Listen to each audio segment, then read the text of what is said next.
اعوذ باللہ من الشیطان الرجیم بسم اللہ الرحمن الرحیم السلام علیکم ورحمۃ اللہ وبرکاتہ۔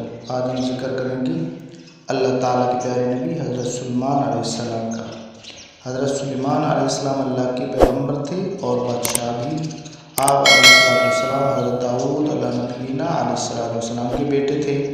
باپ کی وفات کے بعد تخت کے وارث ہوئے۔ آپ علیہ السلام کے پاس ایک انگوٹھی تھی جس میں اللہ تعالیٰ نے ایک خاص خوبی رکھی تھی۔ اس معجزاتی انگوٹھی کی بدولت آپ علیہ السلام کی بادشاہی ملی۔ ایک مرتبہ ایسا ہوا کہ جس انگوٹھی کی بدولت آپ علیہ السلام جن و انس و حیوانات پر حکومت کرتے تھے وہ گم ہو گئی۔ اس کا گم ہونا تھا کہ آپ تخت سے محروم ہو گئے، جس کی وجہ سے ہاتھ سے سلطنت نکل گئی۔ یہ انگوٹھی شیطان کے ہاتھ لگ گئی۔ کچھ عرصہ بعد شیطان کے ہاتھ سے دریا میں گر گئی۔ انگوٹھی مچھلی کرنے والا بن گئی۔ ایک مرتبہ مچھیروں نے مچھلی پکڑنے کے لیے دریا میں جال ڈالا تو یہ مچھلی بھی جال میں آ گئی۔ مچھیرے بازار لے گئے اور بیچ دی اس مچھلی کو۔ حضرت سلیمان علیہ السلام کے خادموں نے مچھلی خریدی۔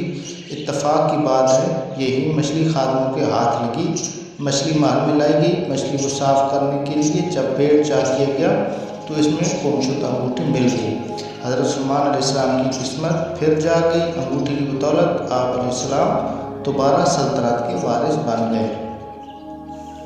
بتایا جاتا ہے کہ اس انگوٹھی پر اسم اعظم لکھا ہوا تھا۔ جنات بھی آپ علیہ السلام کے تابع تھے۔ آپ علیہ السلام اپنے پیشتر کام جنوں سے بھی لیا کرتے تھے۔ حضرت سلیمان علیہ السلام میں ایسی حیرت انگیز خوبیاں تھیں جو کسی بادشاہ میں نہیں تھیں اور نہ قیامت تک کسی کو نصیب نہیں تھی۔ ایک مرتبہ حضرت سلیمان علیہ السلام سے اللہ سے دعا مانگی تھی کہ میرے بعد آنے والوں کو ایسی حکومت نصیب نہ ہو۔ آپ علیہ السلام کی دعا قبول ہوئی۔ آپ علیہ السلام انسانوں، جنوں، حیوانوں اور ہوا پر حکومت کرتے تھے۔ حضرت سلیمان علیہ السلام نے اپنے باپ حضرت داؤد علیہ السلام کی خواہش کے مطابق فلسطین میں ایک عبادت خانہ تعمیر کیا۔ اگرچہ تعمیر کرنے کا ارادہ حضرت داؤد علیہ السلام نے اپنی زندگی میں کیا تھا، لیکن زندگی میں ان کی یہ خواہش پوری نہیں ہوئی۔ تاہم انہوں نے اپنی خواہش کے مطابق عبادت خانہ کی جگہ منتخب کر دی تھی۔ حضرت داؤد علیہ السلام کے بعد حضرت سلیمان علیہ السلام نے اپنے دور حکومت میں عبادت خانہ تعمیر کرایا۔ اس لیے اس عبادت خانہ کا نام ہیکل سلیمانی پڑا۔ ہیکل سلیمانی کی تعمیر 1012 قبل مسیح میں ہوئی۔ تعمیر کا کام 7 سال تک جاری رہا۔ روایت کے مطابق بہت بھاری تعداد میں لوگوں نے تعمیر کے کام میں حصہ لیا۔ بعض روایات کے مطابق 2 لاکھ مزدوروں نے کام کیا۔ اسرائیلی روایت میں حیرت انگیز بات یہ پائی جاتی ہے کہ تعمیر کے دوران جنوں نے بھی حصہ لیا۔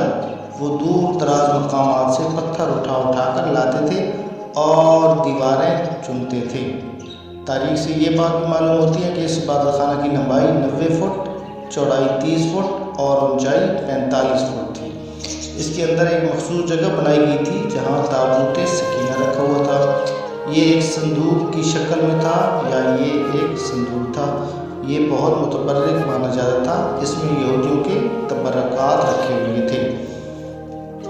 قرآن کریم میں اس کے کچھ ارشادات ملتے ہیں۔ وہ یہ کہ جب اسرائیلیوں کے ہاتھ سے یہ متبرک صندوق نکل گیا تو فرشتے اس کی حفاظت پر مامور تھے۔ اس میں آل موسیٰ اور آل ہارون علیہ السلام کی نشانیاں تھیں، اس لیے ان کے نزدیک یہ صندوق بہت متبرک مانا جاتا تھا۔ روایت ہے کہ عصائے موسیٰ بھی اسی صندوق میں تھا۔ یہ عصا حضرت شعیب علیہ السلام نے حضرت موسیٰ علیہ السلام کو عطا کیا تھا۔ ان میں پتھر کی وہ تختیاں بھی تھیں جو طور سینا پر اللہ تعالیٰ نے حضرت موسیٰ علیہ السلام کو عطا کی تھیں۔ اس میں نوادرات کے نسخے بھی تھے۔ جب طالوت اسرائیلیوں کا بادشاہ بنا تھا تو یہ صندوق دوبارہ بنی اسرائیل کے ہاتھ آیا۔ تابوت سکینہ حاصل کرنے کے لیے طالوت کو جنگ لڑنا پڑی۔ یہ جنگ کافروں سے لڑی گئی۔ اس جنگ میں طالوت نے اللہ تبارک و تعالیٰ سے دعا مانگی تھی کہ اے رب مجھے صبر کرنے کی صلاحیت عطا کر، مجھے ثابت قدم رکھ اور کافروں پر فتح دے۔ تاریخ سے یہ بات ثابت ہے کہ فلسطین پر ہر زمانے میں حملے ہوتے رہے۔ کبھی بابل نے تباہی مچائی، کبھی رومیوں نے حملہ کیا۔ عراق کا قدیم نام بابل تھا۔ جس نے بھی حملہ کیا حضرت سلیمان علیہ السلام کا تعمیر کیا ہوا عبادت خانہ ہیکل سلیمانی کو بھی نشانہ بناتا رہا۔ ایک مرتبہ بابل کا بادشاہ بخت نصر نے فلسطین پر حملہ کیا اور ہیکل سلیمانی کو تاخت و تاراج کیا اور اسرائیلیوں کا قتل عام کیا۔ بخت نصر فلسطین سے 10 لاکھ یہودیوں کو کھدیڑ کر عراق لے گیا اور وہاں غلام بنایا۔ بخت نصر کے عہد کے بعد پھر یہ قوم فلسطین میں آ کر آباد ہو گئی۔ رومی بھی اکثر فلسطین پر حملہ کرتے رہے۔ ہیکل سلیمانی کے جو بھی نشانات تھے حملوں کی زد میں آ کر مٹتے رہے۔ آخر میں روم کے ایک بادشاہ نے ہیکل سلیمانی کو آگ لگا کر بالکل تباہ کر دیا، حتیٰ کہ اس کے وجود کی دھندلی نشانی بھی نیست و نابود ہو کر رہ گئی۔ یہودیوں کا دعویٰ ہے کہ ہیکل سلیمانی کی زمین پر مسجد اقصی تعمیر کی گئی، اس لیے یہ یہودیوں کی ملکیت ہے۔ آج بھی یہ تنازع ایک مسئلہ بنا ہوا ہے، جس کی وجہ سے بیت المقدس کی سرزمین پر آج تک جنگ جاری ہے۔ اسرائیلی مسجد اقصی کو شہید کرنے کی کوشش میں لگی ہوئی ہیں۔ حضرت سلیمان علیہ السلام اللہ پر یقین کامل رکھتے تھے اور ہر معاملہ میں اللہ پر بھروسہ کرتے تھے۔ آپ علیہ السلام ہمیشہ اللہ کا کرشمہ اور اس کی کارسازی دیکھنے کی خواہش رکھتے تھے۔ ایک مرتبہ کا ذکر ہے کہ حضرت داؤد علیہ السلام کے دور حکومت میں ایک بڑھیا کے ہاں 2 مسافر ہیں اور کہنے لگے کہ ہمیں بھوک لگی ہے، اگر تمہارے پاس کھانا ہے تو دے دو تاکہ ہم کھا کر اپنی بھوک مٹائیں، ہم کھانے کا معاوضہ ادا کریں گے۔ بڑھیا بڑی غریب تھی، وہ بولی میرے پاس تھوڑی سی گندم ہے، میں پسوا کر لاتی ہوں، تم کچھ دیر انتظار کرو۔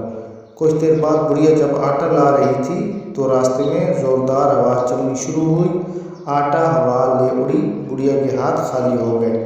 بڑھیا نے رونا شروع کر دیا۔ اتفاق کی بات ہے کہ راستے میں حضرت سلیمان علیہ السلام مل گئے۔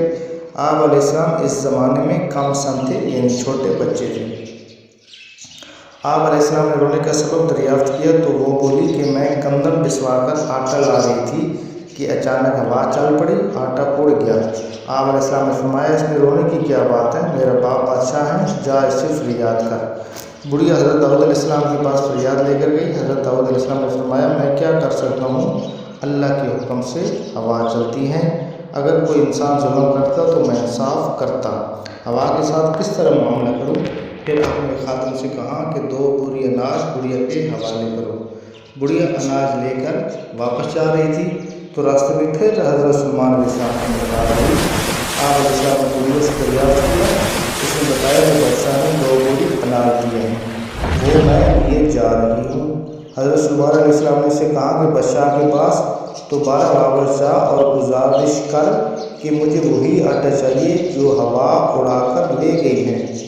بڑھیا نے حضرت سلیمان علیہ السلام کے کہنے پر عمل کیا، بادشاہ کے پاس گئی اور وہی بات کہی جو حضرت سلیمان علیہ السلام نے بتائی تھی۔ حضرت سلیمان علیہ السلام نے اس بڑھیا سے کہا کہ بادشاہ کے پاس دوبارہ واپس جا اور ان سے گزارش کر کہ مجھے وہی آٹا چاہیے جو ہوا اڑا کر لے گئی ہے۔ بڑھیا نے حضرت سلیمان علیہ السلام کے کہنے پر عمل کیا، بادشاہ کے پاس گئی اور وہی بات کہی جو حضرت سلیمان علیہ السلام نے بتائی تھی۔ حضرت داؤد علیہ السلام بڑھیا کی بات سن کر پریشان ہو گئے اور سوچنے لگے کہ میں ہوا سے یہ بات کس طرح کروں۔ پھر بادشاہ نے بڑھیا سے دریافت کیا کس کے کہنے پر اس طرح کی بات تم نے کی ہے۔ بڑھیا نے جواب دیا کہ راستے میں ایک کم سن لڑکا ملا تھا، اسے تمام ماجرا سنایا تو اس نے مجھے سکھا کر بھیجا ہے۔ حضرت داؤد علیہ السلام سمجھ گئے کہ سوائے حضرت سلیمان علیہ السلام کے دوسرا کوئی اس طرح کی بات نہیں کر سکتا۔ آپ علیہ السلام نے سلیمان علیہ السلام کو دربار میں بلا کر دریافت فرمایا کہ میں کس طرح وہاں سے آٹا لے کر دوں، یہ بات تو میرے لیے ناممکن ہے۔ سلیمان علیہ السلام نے بادشاہ سے کہا کہ آپ پیغمبر ہیں اور بادشاہ بھی، آپ دعا کریں تو وہی آٹا واپس آ سکتا ہے۔ آپ نے اللہ تعالیٰ سے دعا کی تو آپ علیہ السلام کی دعا سن لی، اللہ نے ہوا کو انسانی شکل میں آپ علیہ السلام کے پاس بھیجا۔ حضرت داؤد علیہ السلام نے ہوا سے دریافت کیا کہ اس بڑھی کا آٹا کیوں اڑا کر لے گئی۔ ہوا نے جواب دیا کہ اللہ کا یہی حکم تھا۔ پھر حضرت داؤد علیہ السلام نے ہوا سے پوچھا کہ اس بارے میں جو معلوم ہے ہمیں بتاؤ۔ ہوا نے پورا واقعہ سناتے ہوئے کہا سمندر میں ایک کشتی آ رہی ہے، اس میں کچھ تاجر بیٹھے ہوئے ہیں، کشتی میں ایک سوراخ ہو گیا جس سے کشتی کے ڈوب جانے کا اندیشہ پیدا ہو گیا۔ کشتی میں بیٹھی گاڑیوں کے پاس کشتی ڈوبنے سے بچ گئی تو ہم اس کا حصہ حضرت داؤد علیہ السلام بادشاہ کے دربار میں پیش کریں گے تاکہ وہ غریبوں میں تقسیم کریں۔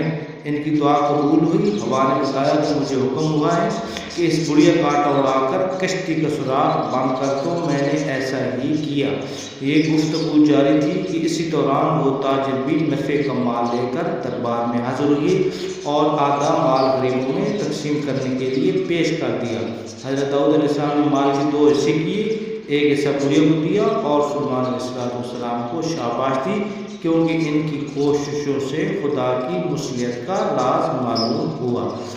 انشاءاللہ نیکسٹ ویڈیو ہم ملک سبا کے بارے میں پیش کریں گے۔